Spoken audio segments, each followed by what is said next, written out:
So I am so proud to welcome you to the Enactus Partner Summit series.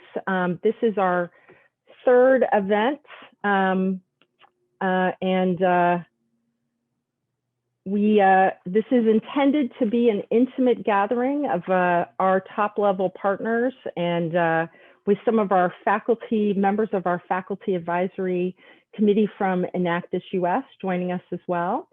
And so we're really pleased to have you here with to focus on one of the most important topics, if not the most important topic of our day.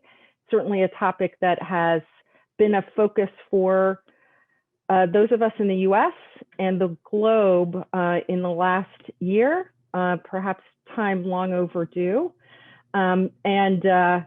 Certainly we have seen, as our invitation suggested, lots of commitments on diversity, equity, inclusion that have flowed in business, academia, government, the media, and more. And so today we're going to hear a lot more about that. But before we do that, I want to recognize our sponsors for this event. And they are, Regis Corporation and Riches. And joining me today from Riches is Ciara Jory. So I'm going to hand it off to Ciara for a quick opening. Thank you, Betsy. Hi, everyone. I'm Ciara Jory, and I lead global diversity and sustainability for Rich Products. So I get to think about people and planet together. And I don't want to get in the way of you hearing from all the great speakers today, but I just wanted to share a little bit of some of what's been foundational to us in this past year, which is really strengthening our listening and our engagement with our employees and associates. We've done that in a couple of ways this year. So we ran an annual employee engagement survey, and as part of that, we built out a DEI index. We used some best practices from Gartner and from a couple of other talent organizations to create a set of questions that would pulse and understand our organization. It's been really, really informative to look at those results, not only from different demographic perspectives, but also intersectional perspectives. There are not a lot of surprises of where the most support in our organization is needed. There's a heavy focus, there will be a heavy focus for us on our Black associates, but particularly Black women are some of the least engaged in our organization. We've also been doing it informally through our employee resource groups. So we have run focus groups, we've run informal surveys, we pulse them as they're comfortable to share some of those insights back from what they're hearing. And then we've also done some formal research with the local university this year, again, narrowing in on that subset of our people of color. So we worked with the University of Buffalo on a research survey. And then we've also done individual one-to-one survey interviews through that. So we're using all of those insights, and that baseline foundation of the listening is really a way to strengthen and refine our approach, and also to meet the needs of our talent population for the challenge set that is unique and specific to our organization. So I hope that gives you some food for thought, and I'm glad to help anybody if you're thinking about how to do that, to share a little bit of how we've done it and how we've learned from our organization. With that, I'll hand it, Betsy, I think, back to you. Thank you so much. I want to say one quick shout out. So while this is intended to be a gathering, particularly of partners, so we can talk to each other and talk about issues of import, I do want to call out that we have a student who was very persistent or intentional about being here, and her name is Hannah Ross, and she's a member of the US Student Advisory Committee. So I wanted to let you all know that she is here. And I also wanted to just let you know that we are recording this. This is, we have a spectacular array of people presenting to us today and talking about issues of import. So you've all been asked to consent, but if anyone has any concerns or questions about the recording, please let me know. You can just chat me. I'll be looking for comments and questions as we go through, but without further ado, and with thanks to our long 30+ year partner, Rich Products, and our friends at Regis, we will move on, and I will put my slides back up and briefly introduce our panel. All right. So first up is Kim Shaw, who comes to us from another longtime partner, a board level partner at Coca-Cola Company. Kim is Global Director Director of Diversity, Equity, and Inclusion at Coca-Cola Company with a long history of work in this space. She will be moderating the panel today. Thank you so much for being here, Kim. Joining her, Ciara Anfield, Vice President of Marketing from Sam's Club, longtime partner and friends from the Walmart family of companies. We're so pleased to have you here today, Ciara. Thank you.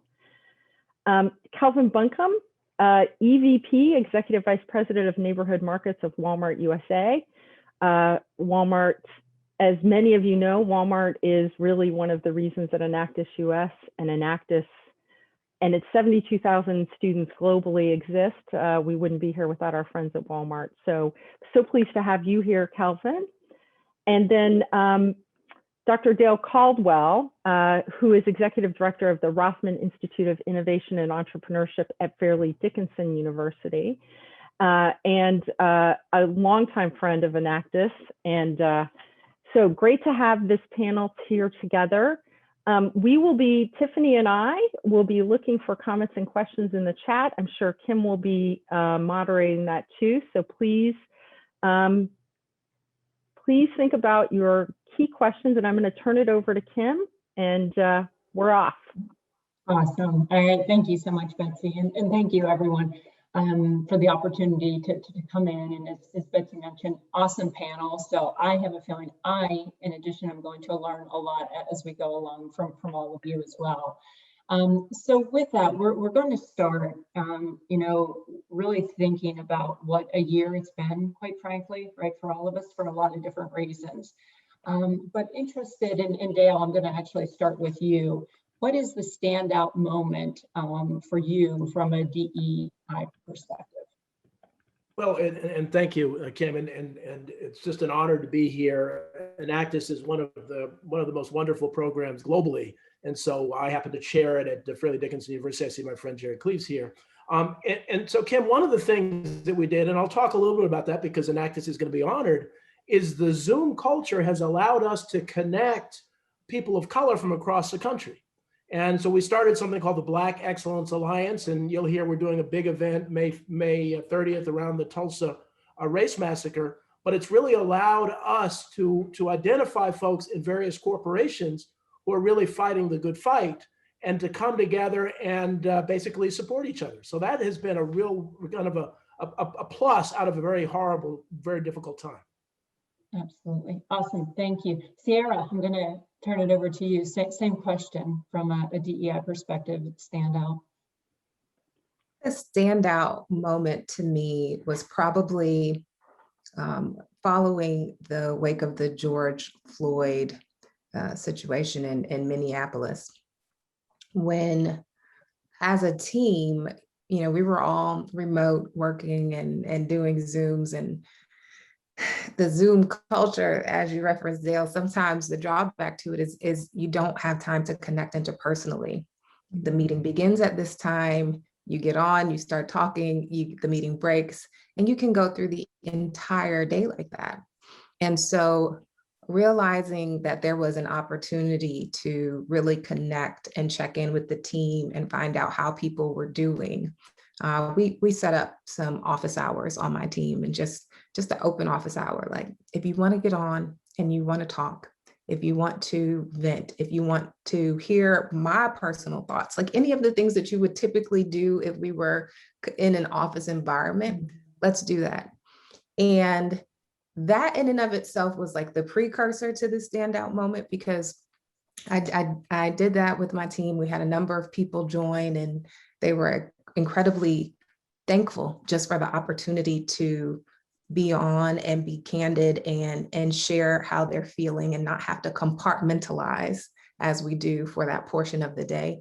But then the spillover from that, where they went back and shared that with other colleagues on other teams and said, yeah, this is what our leader did with us. And then other teams, they kind of requested that I do that with them. And it was different people in different departments in different offices that I'd never met before. But they said, yeah, we'd love to have an opportunity to come and share how we're feeling. Would you be open to do that with us?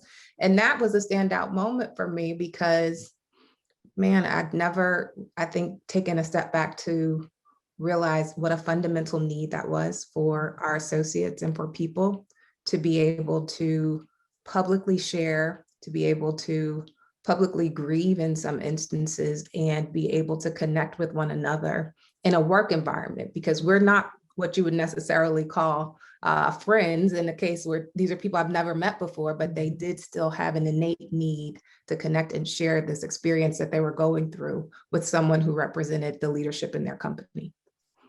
Fantastic, powerful, powerful for sure. Kelvin, same question for you, the stand-up moment. Yeah, Kim, I'm going to build on what Ciara said. So it was the George Floyd murder, but then also the verdict, which were standout moments for me. And for me, it was the ripple effect of those events. As an example, because I was on this roller coaster and folks were asking me, much as it did you, Ciara, at Walmart, how I felt about it as a Black male. So I was on countless Zooms discussing that. But the thing that really sort of stood up for me was the ripple effect, where we actually at the company established these shared value networks. And then I volunteered to be a part of the criminal justice SVN. So the work that we're doing there to affect systemic change is something that's really appealing to me and actually very gratifying. So I found myself being drawn more into sort of, activities, the planning, the execution to make change. And perhaps before you could argue that I was on the periphery, but because this hit me in such a way, I just felt like I needed to be more proximate to the problem, to use that phrase. So it's been an interesting ride. Yeah, for sure. So Kelvin, I'm actually going to stay with you. So if you come off mute again, within that, what about the biggest challenge, right? In terms of sustainability and accountability, what from your perspective is our biggest challenge, learning, what we've learned over the last year? I think it's going to be establishing trust with communities of color, because the issues that face these communities of color have been so protracted, right, over the years. I think it's going to take more than just one incident. I mean, the Chauvin murder verdict cannot be a one and done, right? So I think for people to really buy in and feel that we really are committed to equity, inclusion, in all aspects of our lives, whether it's financial, educational, healthcare, criminal justice, there has to be real change and has to be tangible change, right? Before I think people would actually relax, exhale, and go, maybe there really is a place for me in these different, areas where we've been challenged. So for me, it's going to be action that result in real meaningful change that impact those people and those individuals in these disadvantaged communities. That's what's going to be required for folks to really trust and re-engage. Right. Okay, very good. How about Dale, from your perspective, the biggest long-term challenge? Oh, I think you're on mute, Dale. Another kind of standout, obviously, moment. My dad knew in March with Dr. King, and he was in Selma and March on Washington, and he passed away September 4th. And so, I've really felt the kind of living his legacy, and really have been thinking about the new civil rights movement. Right now, the good news is we're having more of these discussions than ever before. That people are actually realizing that there's a problem, that DEI is actually something very real that actually is holding this country back. The other side is that there are people who are more adamantly and openly against it. So we have a challenge, and so that's why I keep talking about this kind of, there's opportunity in really coming together. I think it's so critical that in fact tonight we have an Black Executives Network Alliance group where we're trying to connect all of the Black employee networks from all the major companies, and the idea is to come together as one and really start to develop strategies, because that's such an important and influential group. And so I'm really thinking about the next iteration, civil rights movement 2.0. And I think a lot of people have been trying to do the same marches and so on, but it calls for a different kind of thing. And I don't know exactly what it is, but I think we as a group have to come up with a new approach for new problems and a new world. Very good. I'm taking notes if you're wondering why my pause. A lot of good information. Ciara, anything you would like to add to what Kelvin and Dale shared? Sure. I think with regard to what are the challenges or the biggest challenge with regard to some of the work that is being done, I think one of the biggest challenges could potentially be whataboutism, because there is no shortage of injustice and inequities that people face. There are lots of groups that are disadvantaged and dealing with issues right now, real issues that are affecting different communities of diverse constituents, from legislation that is being passed in various states that is discriminatory to hate crimes that are happening against people of different backgrounds. I think that if we're not careful, we could take huge steps backwards in terms of the efforts that were intentionally committed to last year if we try to spread every effort with, like it's peanut butter and just peanut butter spread across and say, we're gonna go and fix everything, or allow ourselves to feel like the answer to groups who are impacted and saying, well, what about us and what are you doing there, is to say, let's not do anything. We don't want to seem as though we're doing something for some groups and alienating others. So let's just do less for all. That, I think, is probably a big risk, because we know that these diversity, equity, and inclusion efforts have historically been underfunded and under-resourced, and in many cases just not prioritized. And so I would hate to see things take a step backwards from that perspective, because we know that there's lots of people that are hurting and lots of things that need to be done, but the answer can't be to move backwards for all. Right, agreed. Yeah, and to that, right, it can't be, well, just this moment in time, right? How do we have that pull through, that sustainability over time for the real lasting change? Okay, very good. Thank you for that. So now we're going to transition a little bit. I mean, today's topic, obviously, right, there's a lot of different layers to it from a DE&I perspective, but really want to focus a little bit from a business perspective. And quite frankly, the question that I'm going to ask you, we could probably take a half day or a full day on. So, right, try to unpack it the best we can given the time that we have. Right, but if you could tell, either go through individually from a brand, marketing, overall business perspective, what has changed in the last year? And Kelvin, I'll start with you on this one. Oh, I think you're on mute, Kelvin. There's a lot that we can discuss there. I'm going to start with sort of my perspective from a corporate branding point of view, and I'm going to take Walmart as an example. At Walmart, I would say we're trying to position ourselves as being enlightened and inclusive, and that's a journey, right? And so, and we've stepped out and we've done some pretty bold things, like we've established the Center for Racial Equity, and we contributed we plan to contribute $100 million over 5 years toward those efforts. And those efforts are related to shared value networks that we've established in the areas of education, finance, healthcare, and criminal justice. So those have been stood up, and we're all working in our respective areas to advance change there.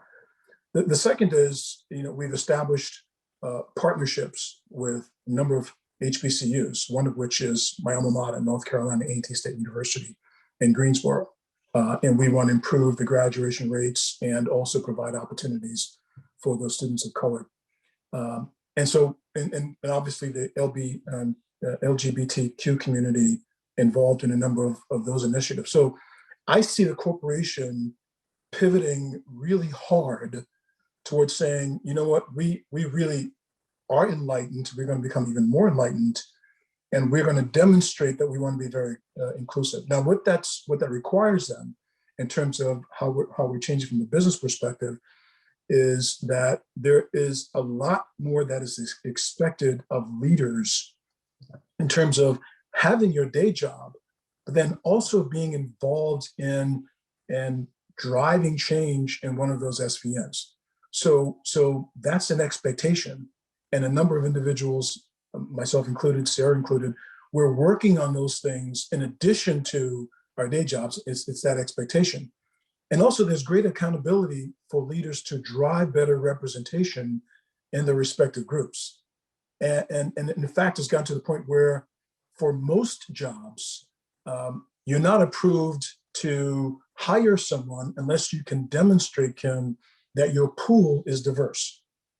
So it means you have to go out and actively and intentionally get people of color and females in the pool and interested in the role. So there's a bit more onus on the hiring manager to actually go out and recruit and get people in those roles. And then the final thing I would say in terms of what we're doing to from a business perspective to also drive this perception of inclusion is all of the officers in the company are being required to go through this Racial Equity Institute training, which includes 2 days of an immersion in terms of racism and the residual effects of slavery. So we go back to the beginning of slavery to present day, and we go through the entire journey and talk about how discrimination actually started, where it started, the Jim Crow laws, all of that, where we are, and then what we intend to do about it. So a little long-winded, but there's a lot to your point that we can unpack. But from a Walmart perspective, I feel good about the journey that we're on to address some of those issues. Absolutely. Awesome. And I'll say with Ciara, also anything you want to add, because I know you and Kelvin are probably, working together on some initiatives. Anything else you want to add? Yeah, I'll echo Kelvin's sentiments and just share that even within Sam's Club, we've extended the work and what Walmart stood up as the shared value networks. Sam's Club has similarly stood up the Sam's Club 7, which are a series of initiatives to help deal with the issues around racial equity, including education and talent management, hiring and selection. We have one that's focused on HBCUs, health equity, our operating principles, and minority supplier development. So within the business, we have each enabled and stood up those task forces and areas that we need to see progress in that's most relevant to our area. So I think as a total company have really come together to rally around this issue, and not just in a way, what's been so comforting is that it's not just been in a way to pay lip service, but to actually have people involved to make a difference and create impact. Yeah, awesome. And it sounds like a lot of what you're doing too is focusing on, and Kelvin, something you said, the expectations of the leaders, right? This is for some of them a new ad, and some are going to have more comfort level or less, or belief systems. So it's also kind of, changing the hearts, minds, behaviors, which again, we know does not happen overnight for sure. You're absolutely right. And so Kim, what we find ourselves saying is get comfortable with the uncomfortable. Mm-hmm. Because we are here because of some things we didn't do in the past that we now need to deal with. So yes, it's uncomfortable, but the more we talk about it, right, the more we're engaged, the less uncomfortable it becomes. And we've seen that happen. So people are engaging at a different level as a result. Absolutely. Let me add, so I have two perspectives. So one, I'm chair of the Fairleigh Dickinson University Diversity and Inclusion Council. I also do consulting for Under Armour, Viacom, Kellogg. So I'm working on the corporate and the university side. And there's some real both universities and corporations, I think in some ways are scared of transparency because one of the realities is that we are way behind where we need to be. I mean, right now, this is there's a record number of Fortune 500 Black CEOs, 5. Never in history has that happened. Well, based on our population, should be 63. You look at the board of directors, there's about 8% are African-American. It really should be 13%. So what we have to do, and you start to look at diversity numbers, you start to look at the C-suite, and so I think corporations are doing a good job, because I do some of the training, good job of training, but are really going to be, called to the question to really step it up and make sure that executives like Ciara and Kelvin are on the fast track to go up, because they're qualified. And so this is going to be a real challenging time, I think, for corporations and corporate brands if they don't. And the ones that step up are the ones, and I think Walmart is ahead of the game. I know they're ahead of the game. I know Coke is ahead of the game, but we've been so far behind that we really have to begin to really challenge. And I think the first company that begins to self-push itself. Now, the other thing I'll say is that, some of the companies are lumping diversity as, well, there are a whole bunch of groups that are suffering and so on and so on. And the reality is, and the reason we're doing this Tulsa thing is to let people know that the Black experience is different. Not any worse necessarily. I'm not trying to compare, but it's different. And you can't say that the experience. And so, in Tulsa, for those that don't know, there was a Black community, the wealthiest in the country, that was living the American dream and was bombed by planes and attacked by foot by government and other racists. And that experience is unique to Black Americans, and that experience has trauma throughout. And so it's important to understand it's not just about the Black experience. I'm actually working with a Latinx group as well, but we need to begin to have separate groups, but also bring them together. So it's a very complex time, as you all know, being in corporate America, but it is a very, very important time. And the companies that really come out with transparency, I think, are going to be that much further ahead. Yeah. Agreed. And, part of our journey too, right? Because we've been always on the right side of this and doing the right thing, but we're even on our own transparency, journey in terms of what we're putting in our business and sustainability report, right? We're amping that up year over year. And I think those are the opportunities, because with that transparency comes that immediate accountability, right? That people are going to start looking and they're going to start comparing. And that's what we need, right, in order to have that ongoing change. So kind of, Dale, kind of piggybacking on what you were saying, and Kelvin, I'll come to you for this question. Let's talk about the importance of corporate leadership and resolving, DEI related issues in our society as a whole. Love to get your point of view on that. Well, I think because of how polarized our politics are these days, we're going to have to rely on corporations to help lead us out of this. But quite honestly, I think we're well positioned to do that. And I'm going to cite a report, and I'm going to find it, but it's the McKinsey study on race in the workplace. And I'm going to link this, Ciara and Dale, to the Black flight from the South to the North to escape Jim Crow segregation. Right, and limited opportunities in the South. We had this mass exodus of Black families from the South to the North in the 60s, 50s and 60s even. But if the most recent report by McKinsey, it states that Black workers are, and I'm reading this, so I apologize, Black workers are underrepresented in the highest growth geographies and the highest paying industries, but they're overrepresented in the low growth geographies and in frontline jobs paying less. So the point here is corporations we can provide incentives for those individuals who are stuck in these slow growing geographies with poor jobs and poor opportunities to move to these high growth areas with higher paying jobs and opportunities. And as a part of that incentive, we can also provide OJT for those jobs that don't require a 4-year degree. I mean, that's a tangible thing that we can do because Black families have done it before. But we just have to be intentional. We need to partner with the federal government, perhaps, and states even, to affect this, to create this massive move from being stuck in some low-paying jobs into moving to high growth geographies. I think that's a single example of how corporations can lean in and change the dynamics that we're dealing with. So I'll leave it there. There are a couple other thoughts, but that's one that resonates with me given our history. Yeah. Okay, great. Dale, same question for you in terms of the importance of leadership. Well, one of the realities is the acronym really should be DIE instead of DEI. And so, We've had that conversation too. Yeah. It's not catchy that way. So it's you have diversity, so you have numbers. And what Kelvin, and by the way, Kelvin, my dad's with us in spirit. He's a North Carolina A&T grad. He would be so proud of you. So my mom went to Bennett, so she's here. She unfortunately has Alzheimer's, but she lives with me. So my dad would be proud. So I'm sure your dad's a great man, having gone to North Carolina A&T State. Exactly. So this whole idea of diversity, equity, diversity, inclusion, and equity. And so you have diversity when you have the numbers like Kelvin talked about, but they may be low level. The Black folks are there, but you have good numbers. So that's diversity.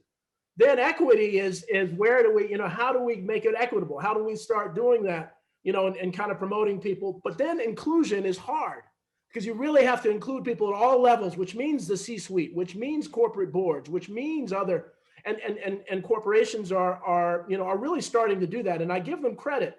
And I think Ciara and Kelvin are absolutely right. Corporations are going to have to lead this country.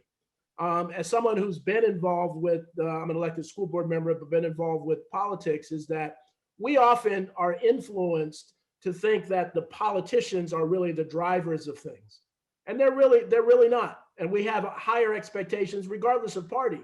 But it's really corporations that lead the way things go, and corporations generate the revenue. And so I think corporations are starting to do things I've never seen in my lifetime, but we have a ways to go. And the two corporations represented here are the leaders. If we had a Fortune 500 that did what Coke and Walmart are doing, we'd be so much further along. So it's a challenging time, but we're having this conversation, which to me is wonderful, to be honest. Very good. And to that, Ciara, I'm going to come to you next and kind of building on that, right? So we've had so many companies come out, especially in the last couple of years, year and a half, with commitments, pledges, initiatives, funding, bold goals, you name it, right? All over the place. What advice would you have, right, for organizations that are trying to navigate kind of the charged DEI atmosphere in communities where, to the point of the politics, where there's a variety of responses to issues, right? It's not that we're not saying everyone's thinking and feeling the same way. What's your advice there? Great question, because I feel that more so probably even within the last year, the voices that are against progress in the space of DEI have been emboldened. And so it's not necessarily a safe statement to come out and say today, oh, we're against hate, or we're against any of these types of attacks that are happening on people. I've been surprised from the seat that I sit in, getting to review and stay very close to the accounts, our social media accounts. And anytime we post things in regard to supporting some of these initiatives, we see a lot of support, but a lot of people who would just would prefer, as a retailer, we would stay out of that space. Mm-hmm. They would prefer us not to be vocal on those causes. And so my advice to any corporations who are trying to decide what's their stance or what to do is that you've got to, one, be intentional about what you're trying to do. This can't be an effort that you're taking a step into in order to placate, because you're not going to be happy with the results. It's not something that you're going to be able to do for the sole cause of being more popular with your constituents, because it is incredibly divisive right now. And so it needs to be something that if you're considering venturing into, you're doing it with the intention of actually standing up for a cause and having it represent what you actually believe. And it's a long-term commitment. It can't be a one and done, we're going to be able to give some money and get out of the space. But if you're considering where do we go, how do we stand up in this space, be prepared for the long haul and be prepared to have your fair share of naysayers and negativity in response, because this isn't the climate that I think we might have seen 5 or 10 years ago, where all inclusion was widely accepted to be nothing but a positive word. How could it have negative connotations? But that's the type of world that we live in today, where unfortunately you have people who are against the concept. So that I think would be my advice to corporations today. Yeah, Hey, very good. Kim, can I double click on? Go ahead. Let me say, Kevin, I just want, when I do diversity training, I often say, when you have privilege, inclusion seems like discrimination. And so what I mean is that there's so many people have had such a big piece of the pie, and now the pie is being more equitable, and they feel like they're being discriminated against. And that's what we're fighting against now. And that's why people are so vocal, because they feel like they're being discriminated against, yet they had really an unfair part of the pie, not based on qualifications. And so that's a real important thing to think about as we talk about what you talked about. Sorry, Kelvin.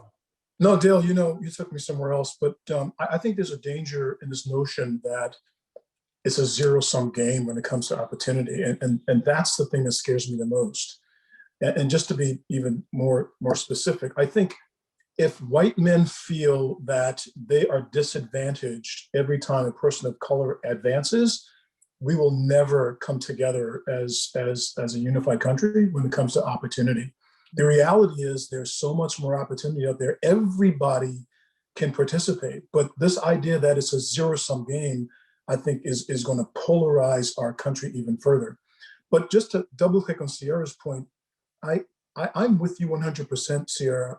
I think that corporations, and we had a big debate about this with my boss and some others, we cannot try to thread the needle on this issue. So in my opinion, corporations should take a bold position that's consistent with their core values and trust that their associates and the broader community will embrace it.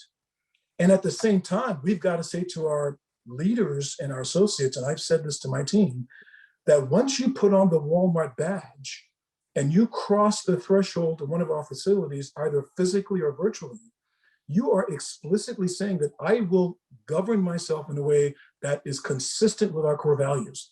And if you can't do that, take the badge off. That has to become a non-negotiable on this journey. So we can't thread the needle on this thing. And then if you're really intimidated by the hot button issues, then go as an industry or join the BRT. The Business Roundtable has taken a position on a number of things that corporations can partner. You don't have to go it alone. But to your point, Ciara, it's got to be firm, it's got to be bold, it's got to be consistent with your core values. No, absolutely. And tying it to business strategy, tying it to, again, those uncomfortable conversations, because to Ciara's point, you're not going to please everybody, right? You are going to get backlash, whether it be within your own employee population, online, whatever it may be. So, okay, awesome conversation. Well, now I'd like to open it up for questions, because I know we had a lot more questions prepared, right, and answers, but I want to make sure that we're engaging, with the folks that are on the line as well. I do see one in here specifically, and Ciara, I'm gonna have you open it up, and then love to get others on the line as well.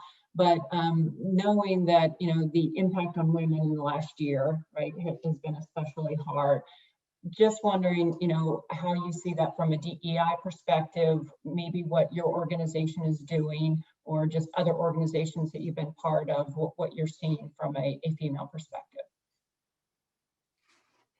I think it's a great question. This year has definitely, I think, had a tremendous impact on the lives of working women, working mothers. To be honest, I don't know that as a whole, I've seen a lot of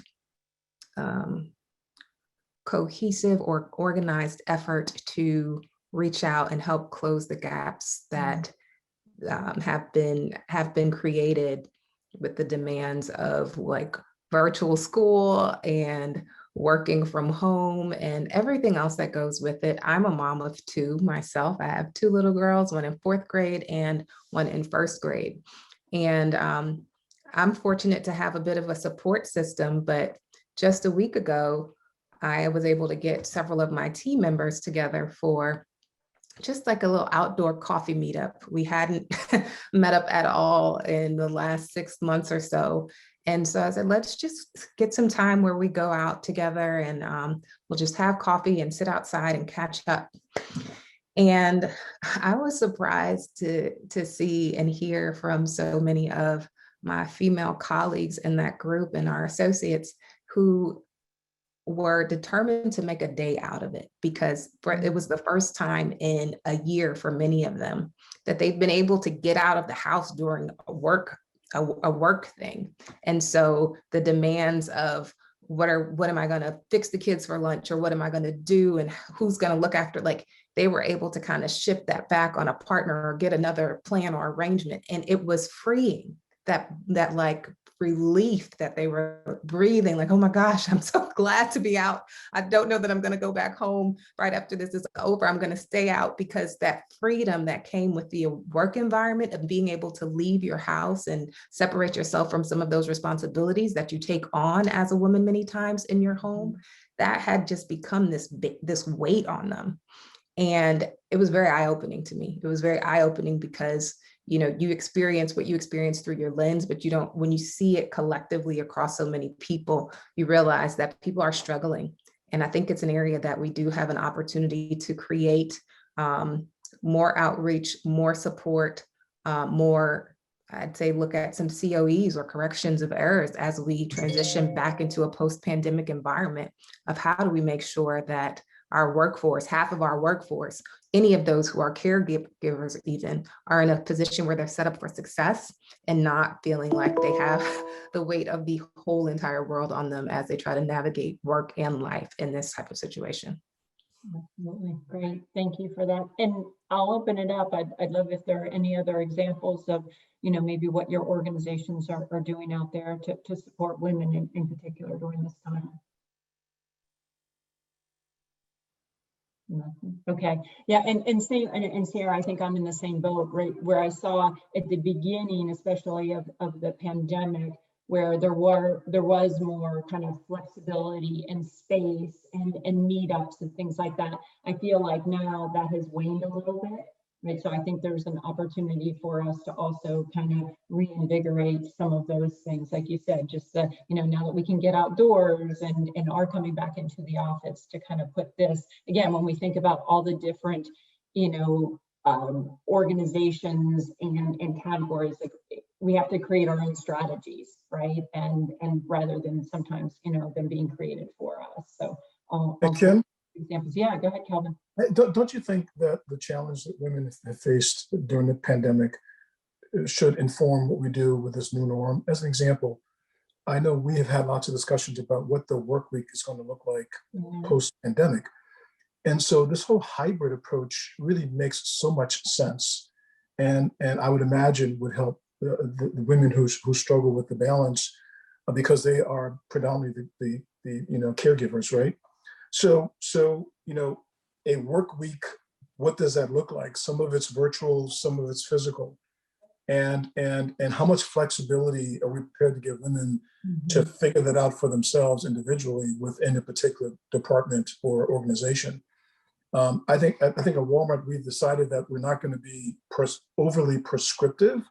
We haven't come up with a final decision, but we know we're not going to be overly prescriptive about, specifically, how often you should be in for a given week or how often you can work virtually. We're gonna work through that, but it's going to be hybrid, and I think that's exciting, Ciara. I mean, because I think women are going to find that especially useful, especially now you look at with the economy heating up. Fewer women are returning as compared to men to the workforce. And so we just got to figure that one out. And I think a hybrid work week would help, obviously. Absolutely. And to that, go ahead, Dale.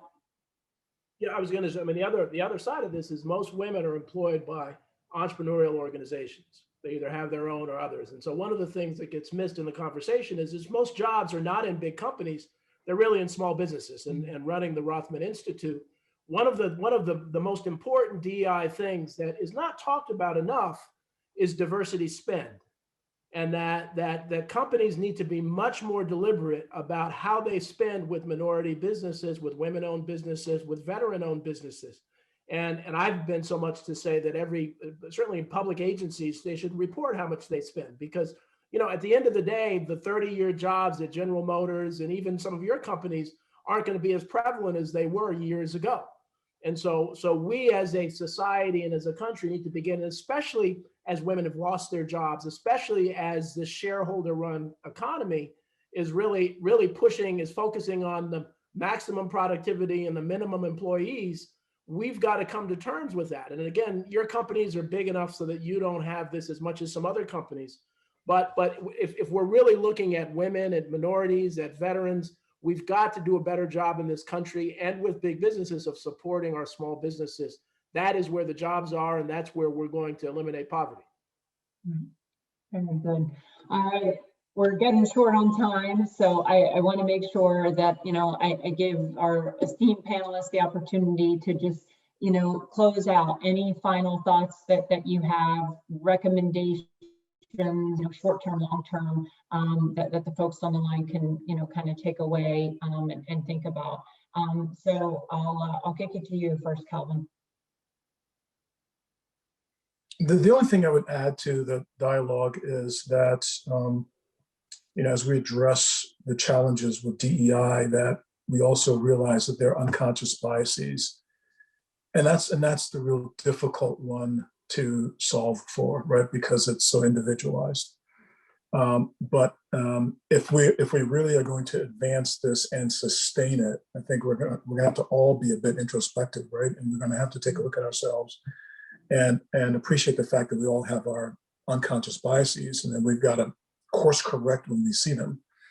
And so that's going to provide opportunities for people who deserve them, the people of color, simply by checking ourselves. And then once those individuals have been hired, we should also check ourselves when it comes to promotions, so that we don't let our unconscious biases influence us negatively. So that's the other piece of this that's a bit more difficult to resolve, but it's real and it does affect people of color. Absolutely. Ciara, how about from your perspective? Yeah, I'll piggyback onto what Kelvin was saying. And I was actually thinking of it from the perspective of a question that was in the moderation guide. It was one that I thought was pretty thought-provoking as I looked through, and it was, what was it? It said, what is the single most important investment companies can make to improve recruitment of diverse staff members? And it gave me pause for a moment because, wow, it's such an important question, especially in this audience. And I, after reflecting on it, decided that my belief is that the most important investment would be around measurement and reporting. Because similar to the comment that Dale made earlier around transparency, and Kelvin just made around unconscious bias, I think it becomes challenging for people to internalize that there might be an opportunity with the way that they're recruiting, filtering, and screening and promoting candidates, but that the data and the visibility to that data can help unlock the change that we need to see. Because it's one thing to say, hey, Ciara, I think that there are some challenges with how you're recruiting and you're not doing enough to recruit diverse talent. It's another thing to say, Ciara, I've looked at the positions you've hired for and the people you've promoted over the past 5 years, and you've not hired or promoted any people of color or any women, and help them understand that you're reliant on them and that the company is reliant on them to close the gap between the behavior that they're exhibiting, that you can see and track and measure in real time, and what the company stands for.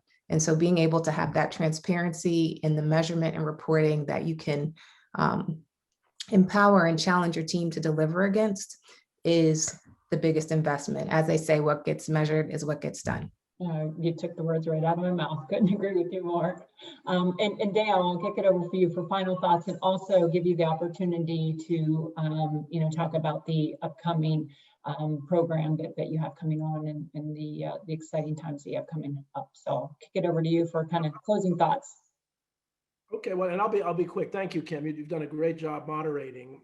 First, I wrote a book on influence called Intelligent Influence, where all products are influence. And one of the things when I do training is I give an assignment to people to find somebody you either don't know or don't like, and spend time with them and find out who their influences are. because I'm sure, I can't speak for Ciara and Kelvin, but I'm sure you've had the experience where people say, well, you're not like most Black people, and and so where people, we are different. And so when you start to talk about and challenge that, you start to realize that we're all so similar in so many ways. So that's kind of the assignment that really helps to bring people together.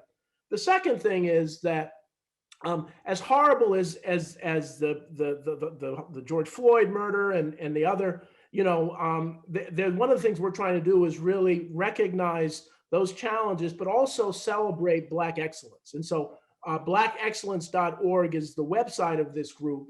And what we're doing is we are actually looking throughout history at some of the excellent things that have happened. So we founded something called the Black Entrepreneurs Hall of Fame.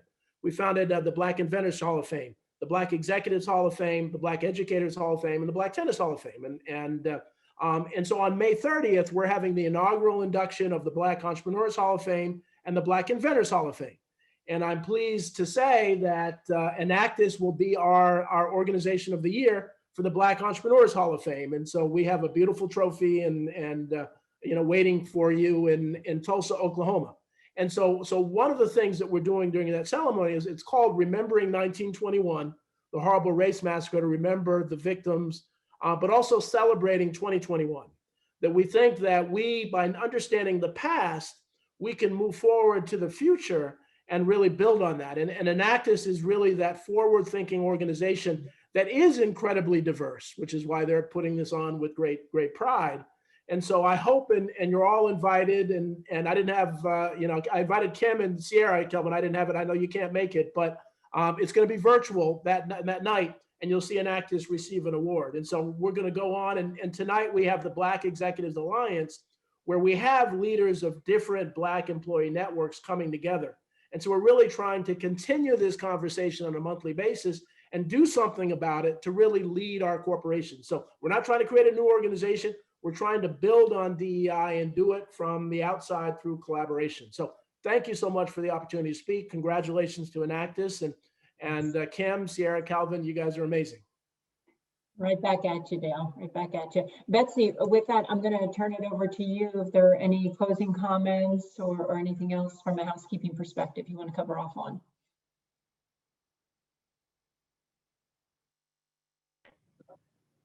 I think you're muted. I'm sharing some demographics, and I didn't do this at the top, but given what Dale shared, I thought it would be helpful, and a question about what Enactus can do, just to share the data on Enactus US, which is a very diverse group of students. There are about 7,000 students at more than 300 universities and colleges across the United States, with a lot of historically Black colleges and universities and HSI institutions who are part of the Enactus network. But given our discussion, I thought it might be helpful for you to see this data. We collect this data every year, and you can see the first to attend college and the Pell Grant eligibility track somewhat evenly with the US college population as a whole. But the diversity data, at least for the most recent data, is we have more diversity among our student participants than the university population as a whole. So, and we have more women, a little bit more women, and I think we're skewing across the globe also to strong women engagement. So a little bragging on Enactus, and thank you to Dale for for bringing Enactus that wonderful honor. And I want to thank all of you. What a remarkable conversation, what a remarkable amount of sharing from our panelists on such an important topic. Thank you all for joining us. Thank you for being part of Enactus. We value all of you. This wouldn't happen for our students. I'm so proud that our faculty are here and engaged. But Enactus wouldn't happen in the kind of training and learning that happens for students and all of us in this network. This is about us as partners and companies and faculty, and how we engage and how we inspire the next generation. So I've certainly been inspired today. I've certainly learned a lot. There were so many comments that made me think and have chills, and I've collected some of them. Karen Stuckey, who is such a great friend of Enactus, posted privilege is invisible to those who have it. And I noted, Kim said, with transparency comes immediate accountability, which I loved. I think there were just so many comments that are important for us all to think about. And I want to thank Kelvin and Dale and Ciara and Kim for being part of our panel. I want to thank all of you for being here, and have a great rest of your day. And thank you for being part of Enactus.